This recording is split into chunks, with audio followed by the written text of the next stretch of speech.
Sergey Nechayev was an anarchist revolutionist born in 1847 in Russia and died in 1882 at the age of 35. Sergey was essentially an extremist, and while he worked with other leftist slash anarchist revolutionaries in his time in Russia, he was always viewed to be just a bit extreme, full of passion, but also plagued by extremism, as viewed by his counterparts. In Catechism of a Revolutionist, Sergey exposes his extremism. But despite the extremism of his ideology, he was someone who practiced what he preached. So much so that when a member of his party questioned his methods, that member was executed. He was eventually put into prison for the murder.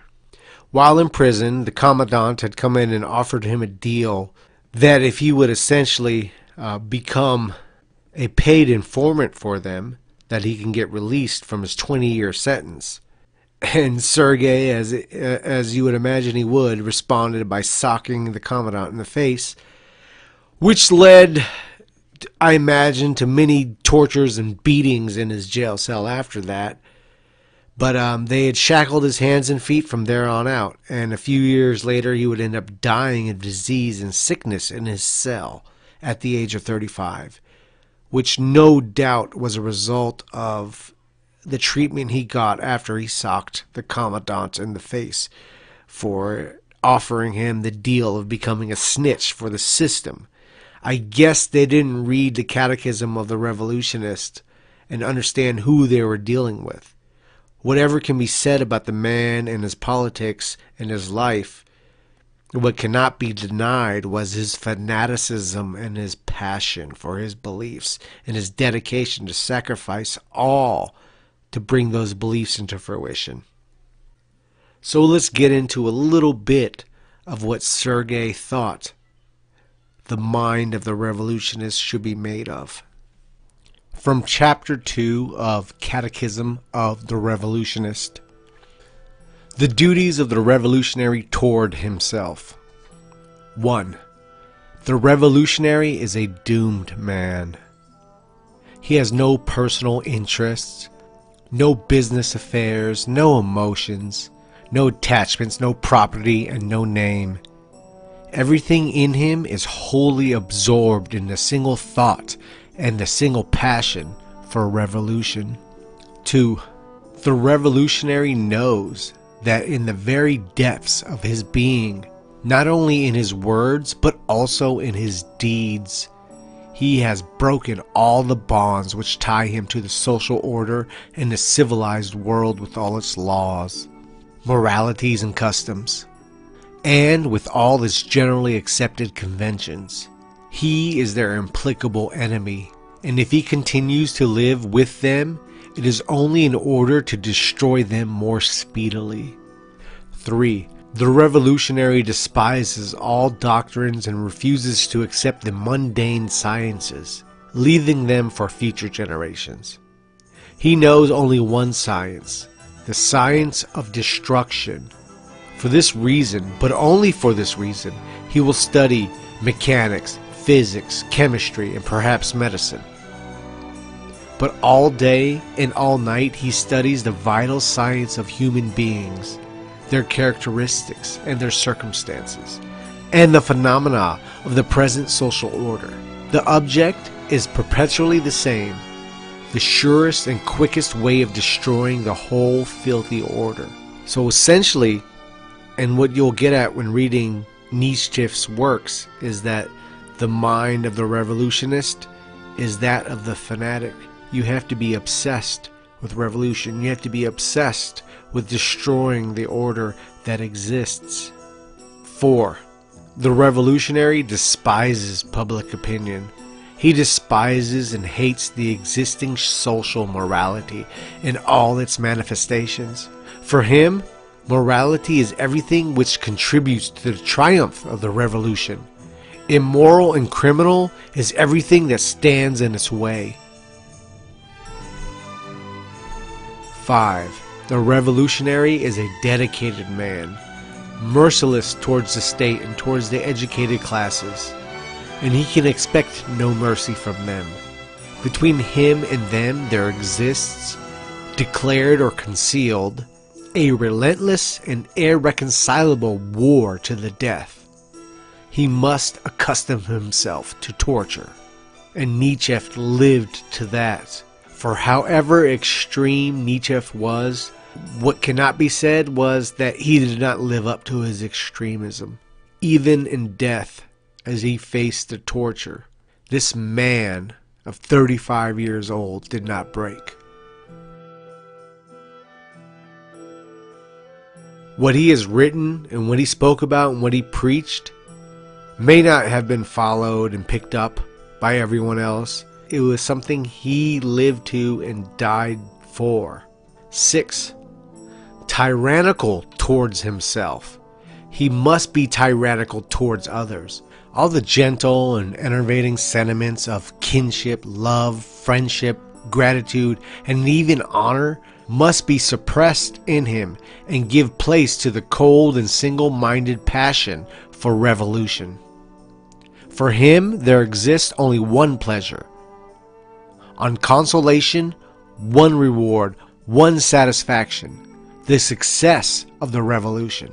Night and day, he must have but one thought, one aim, merciless destruction, striving cold-bloodedly and indefatigably towards this end. He must be prepared to destroy himself and to destroy with his own hands everything that stands in the path of the revolution. 7. The nature of the true revolutionary excludes all sentimentality, romanticism, infatuation, and exaltation. All private hatred and revenge must also be excluded. Revolutionary passion, practiced at every moment of the day until it becomes a habit, it is to be employed with cold calculation at all times and in all places. The revolutionary must obey not his personal impulses, but only those which serve the cause of the revolution. So it's becoming clear that his belief of what the proper revolutionist is someone who is completely obsessed with revolution. And he is definitely not wrong in his thinking, as people obsessed with any aspect of life, if they're obsessed with it when it achieves success in it, their obsession helps them achieve success in it. So he applied this mentality to that of the revolutionary. You had to be obsessed with the idea of revolution, with the result of revolution. The relations of the revolutionary towards his comrades. 8. The revolutionary can have no friendship or attachment, except for those who have proved by their actions that they, like him, are dedicated to the revolution. The degree of friendship, devotion, and obligation towards such a comrade is determined solely by the degree of his usefulness to the cause of total revolutionary destruction. So essentially in your social life, no one exists except for those that have proved through merit that they are dedicated as you are to that of the revolutionary ideal. 9. It is superfluous to speak of solidarity among revolutionaries. The whole strength of revolutionary work lies in this. Comrades who possess the same revolutionary passion and understanding should, as much as possible, deliberate all important matters together and come to unanimous conclusions. When the plan is finally decided upon, then the revolutionary must rely solely on himself. In carrying out acts of destruction, each one should act alone, never running to another for advice and assistance, except when they are necessary for the furtherance of the plan. 10. All revolutionaries should have under them second or third degree revolutionaries, i.e., comrades who are not completely initiated, These should be regarded as part of the common revolutionary capital placed at his disposal. This capital should, of course, be spent as economically as possible in order to derive it from its greatest possible profit. The real revolutionary should regard himself as capital concentrated to the triumph of the revolution. However, he may not personally and alone dispose of that capital without the unanimous consent of the fully initiated comrades. 11. When a comrade is in danger and the question arises whether he should be saved or not saved, the decision must not be arrived at on the basis of sentiment, but solely in the interest of the revolutionary cause. Therefore, it is necessary to weigh carefully the usefulness of the comrade against the expenditure of the revolutionary forces necessary to save him, and the decision must be made accordingly. The relations of the revolutionary towards society. 12. The new member, having given proof of his loyalty not by words but by deeds, can be received into the society only by unanimous agreement of all the members. 13. The revolutionary enters the world of the state, of the privileged classes of the so-called civilization, and he lives in this world only for the purpose of bringing about its speedy and total destruction. He is not a revolutionary if he has any sympathy for this world. He should not hesitate to destroy any position, any place, or any man in this world. He must hate everyone and everything in it with an equal hatred. All the worse for him if he has any relationships with parents, friends, or lovers. He is no longer a revolutionary if he is swayed by these relationships. 14. Aiming at the implacable revolution, the revolutionary may and frequently must live within society, pretending to be completely different from what he really is. For he must penetrate everywhere, into all the higher and middle classes, into the houses of commerce, the churches, and the places of the aristocracy, and into the worlds of bureaucracy and literature and the military, and also into the third division and the winter palace of the Tsar. 15. This filthy social order can be split up into several categories. The first category comprises those who must be condemned to death without delay. Comrades should compile a list of those condemned according to the relative gravity of their crimes, and the executions should be carried out accordingly to the prepared order. So obviously your main corruptors, they get the guillotine right away. 16. When a list of those who are condemned is made, and the order of execution is prepared, no private sense of outrage should be considered. Nor is it necessary to pay attention to the hatred provoked by these people among the comrades of the people. Hatred and the sense of outrage may be even useful insofar as they incite the masses to revolt. It is necessary to be guided only by the relative usefulness of these executions for the sake of a revolution. Above all, those who are especially inimical to the revolutionary organization must be destroyed. Their violent and sudden deaths will produce the utmost panic in the government, depriving it of its will to action by removing the cleverest and most energetic supporters. So planned assassinations of specific targets for reasons of strategy specifically, and not just simply for rebellion.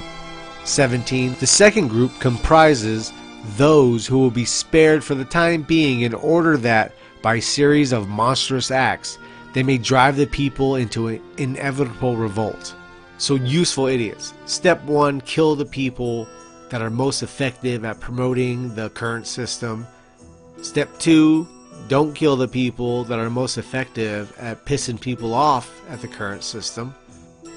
18. The third category consists of the great many brutes in high positions, distinguished neither by their cleverness nor by their energy, while enjoying riches, influence, and power in high positions by virtue of their rank.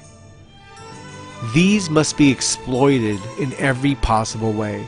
They must be implicated and embroiled in our affairs. Their dirty secrets must be ferreted out, and they must be transformed into slaves.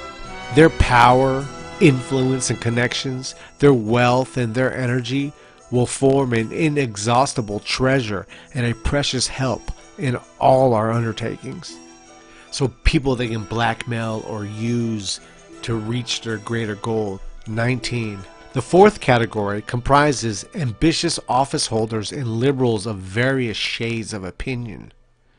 The revolutionary must pretend to collaborate with them, blindly following them, while at the same time prying out their secrets until they are completely in his power. They must be so compromised that there's no way out for them, and that they can be used to create disorder in the state. So straight up puppets. 20.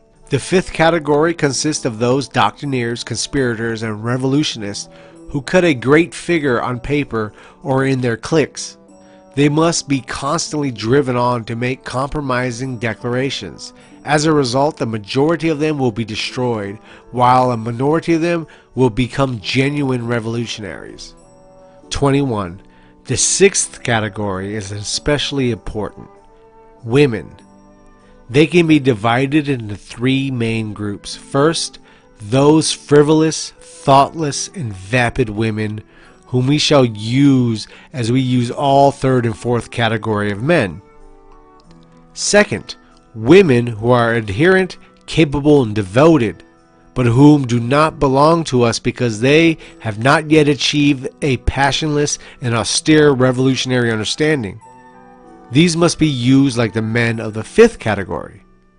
Finally, there are the women who are completely on our side, i.e., those who are wholly dedicated and who have accepted our program in its entirety. We should regard these women as the most valuable, or our treasures. Without their help, we would never succeed. Which is true. I mean, you have to have a male-female dynamic in your counter-revolutionary process. Just look at the female vote for someone like Hitler. You had to have the women on the same side as well. Which is also why it is advantageous to the powers that be to divide the sexes as they are doing today.